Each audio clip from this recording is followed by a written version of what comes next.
अन्य समाजों बाद हवे तळपदा समाजનું પણ મહાસંમેલન યોજાયું, જેમાં મહુધામાં સમસ્ત 22 થી 42 તળપદા સમાજનું મહાસંમેલન યોજાયું હતું।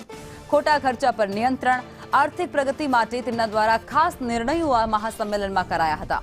લગ્ન અને મરણ પ્રસંગે થતા બિનજરૂરી ખર્ચા પર રોક લગાવવાનો નિર્ણય પણ તેમના દ્વારા કરાયો છે, જેમ કે લગ્નમાં ડીજે લાવવા પર પ્રતિબંધ હોય અને આવા અનેક જે लग्न प्रसंगनी अंदर खर्चाओ वधारता हता, बिनजरूरी खर्चाओ वधारता हता, तेना पर नियम लागू करवामां आव्या छे। 242 गामना हजारों लोकोनी हाजरीमां आ बंधारण नवुं घडवामां आव्युं छे। समाज माटे लग्नमा डीजे मालिको झगड़शे तो बंनेने 1 लाख सुधीनो दंड फटकाराशे। सगाईमां साड़ीओनी પહેરામણી અને માટલી પ્રથાને પણ બંધ કરી દેવાય છે।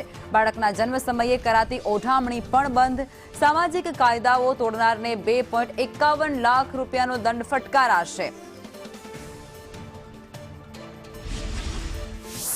એનો મુખ્ય ઉદ્દેશ એટલો જ હતો કે જે જન્મ મરણ અને લગ્નમાં ખોટા રીત રિવાજો અને ખોટી પ્રથાઓના કારણે જે સમાજ ખોટા દીવામાં ઘૂસી ગયો હતો, એને એટલા માટે એમાંથી નાબૂદ કરી અને સમાજને બહાર કાઢવાનો પ્રયત્ન કરવામાં આવ્યો હતો।